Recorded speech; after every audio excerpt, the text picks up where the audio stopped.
Hi there, this is David and welcome to the 10 best JRPGs that you've probably never played. There are so many games out there that it's pretty easy for a few to slip through the cracks, especially for some younger folks out there or people who may have only gotten into the JRPGs later on in life. Myself, I've been playing them since the 1980s, so I have a pretty good grasp on them. Let me help y'all out by showing y'all some pretty cool games that you may have missed over the years. Number 10. Blue Dragon, released for the Xbox 360. This is a classic Final Fantasy in all but name, especially those job-based ones like 1, 3, and 5. In battle, you control 5 characters in a turn-based environment where each character can switch between 9 different jobs. While the combat is classic, the exploration is excellent, spanning 4 discs, and the world map is filled with on-screen encounters, treasures, and secrets. And while so many games nowadays have to either be super serial or jam-packed full with anime nonsense, it's nice to see a JRPG go back to its classic roots and just kinda do its own thing without any high school in sight. The story's lighthearted, and the job system is fantastic, and it's just unabashedly old school. Grinding out job levels can be the name of the game, but it's not too hard to actually require it. Number 9. Archrise Fantasia, released for the Wii. Do you like Dark Souls? Do you wish that it was turn-based and then turned into a traditional JRPG? Well, then do I have the game for you.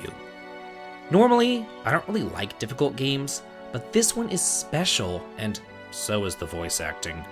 But it's endearing in its own way. Archrise Fantasia is a conglomeration of turn-based Dragon Quest, combined with the costumes and skits of Tales, as well as the customization of Final Fantasy. However, the almost unfair challenge involved in the boss fights is one thing that I could do without. But at least it does require strategy, customizing your team's weapons and magics and then using the hope and pray method to get on through. The story and twists are actually quite shocking, and the world map is a joy. This is a challenging throwback to simpler times, and I love it. Number 8. Luffy, The Legend Returns, released for the Game Boy Color. What I wouldn't give for a Luffy collection ported straight to the Switch. This is the last true Luffy game, as the next one was actually a spin-off, and then the one on the DS was just a remake of the second game. The developers were really ambitious with this title though, implementing an imaginative battle system where 9 characters fight at once, and then positioning them all actually matters. The story ties up many of the Luffy loose ends, and there's tons of content packed into this small cart, from multitudes of towns with their complements of hidden items, to 4 different lively continents, to massive randomly generated dungeons. The Sinistrals are back with a vengeance, so come and help Wayne and Cena smack those bitches on into next week. Number 7. Felseal Arbiters Mark, released digitally for the PC and all of the consoles. I love Final Fantasy Tactics as well as Tactics Ogre, and I think that they're pretty much the pinnacle of strategy RPGs. So imagine my surprise when I heard that this game is a spiritual successor to the best that the genre has to offer. Created by the same team who made the excellent, if buggy, Black Sigil Blade of the Exiled on the DS, Felseal is a turn-based isometric strategy RPG that takes the job system of Final Fantasy Tactics, retools and then reimagines them, and it also adds quite a bit of challenge to boot, especially on the higher difficulty levels. The overworld and map screens have beautifully hand-painted watercolor graphics, and if you're looking for a game to scratch your strategy RPG itch, look no further than this. Number 6. Nostalgia, released for the Nintendo DS. Skies of Arcadia is quite simply one of the best RPGs ever made, and still to this day, it doesn't have a sequel. It has an endearing charm and interesting characters that are missing in a lot of other games. So, why don't you try out this spiritual successor set in an alternate reality steampunk version of 19th century Earth? Nostalgia gives you an airship to travel the skies right off the bat. As you soar through the heavens, you'll explore real-world locales, find world treasures, and then complete all matters of side quests.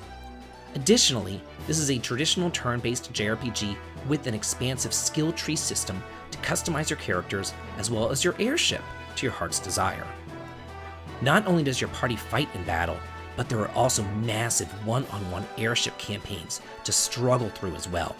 This is definitely one of those hidden gems on the DS, and you cannot miss it. Number 5. Tales of Hearts R, released for the PlayStation Vita. Back in the day, I would buy consoles for just a few games, hoping that eventually the library would fill out with plenty of JRPGs. But once bitten, twice shy, and I no longer do that.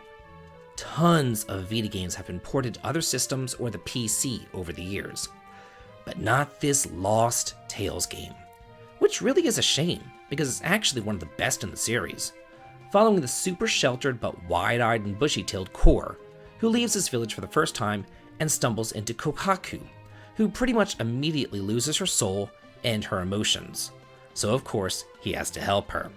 It's trite, but also sweet, and the characters are all lovable. Unlike many of the other Tales games created around this time, the dungeons are not copy-pasted never-ending nightmares, and there's even a world map included, replete with treasures. Number 4. Popular Croix, released for the PSP. Anyone who's ever played this incredibly underrated masterpiece knows the potential of this series. It's as if Lunar and Earthbound had a love child. It has so much charm and whimsy that it's anyone's guess as to why the series is now relegated to obscurity. This is actually a combination of 2 RPGs released for the PlayStation in Japan, but never actually released in the West, and as such, it is chock full of content. The characters are lovingly crafted, the NPCs are interesting, and the battle system is grid-based, kind of like the system in Lunar. The visuals and maps are huge, very similar to Earthbound, with presents all strewn about. It really harkens back to that groundbreaking game, only in like a really high fantasy environment with fairies, knights, samurai, princes, and kings. I could just go on singing its praises, but you've really got to play it just to see how charming it really is. Number 3. Sayuki Journey West, released for the PlayStation. As the second strategy RPG on this list, Sayuki really does stand out from the crowd. The game is actually based on a Chinese historical novel called Journey to the West, and the game is chock full of real-life history, as well as fantastical mythology. If you're a fan of Final Fantasy Tactics, of course, you should pick this up, because it really does follow all the rules set forth there, with isometric battles and small fighting parties. What's nice, though, is that there are no generic units. Everyone is named. There are also no jobs. Each party member is a mythological being of some sort and is also associated with one of the 5 traditional elements of Chinese culture.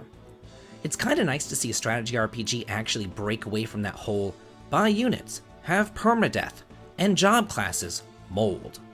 The story follows Sanso, a Buddhist monk who travels from China to India, fighting super hard but fulfilling battles along the way. Number 2. Tales of Destiny R, released for the PlayStation 2.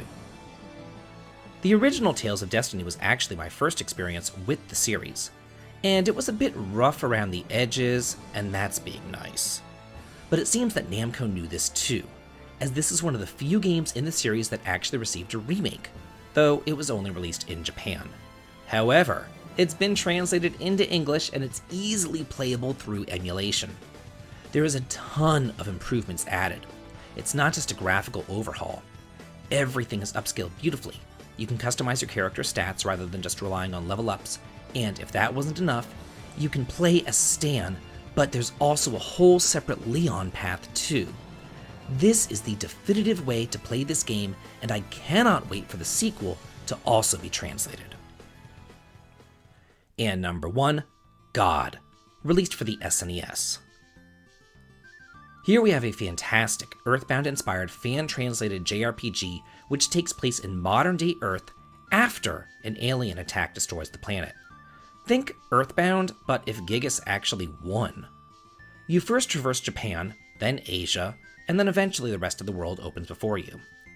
Besides the underage sex and then dying in pregnancy, there's another reason why God probably wouldn't get released in America, and that was their depiction of America in the game, because it is not pleasant, to say the least.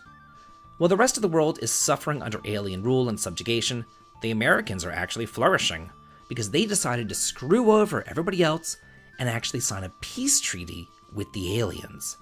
This game was a hit in Japan, even spawning a PlayStation remake, but that remake has not been translated, but man, this one has, and you really need to play it.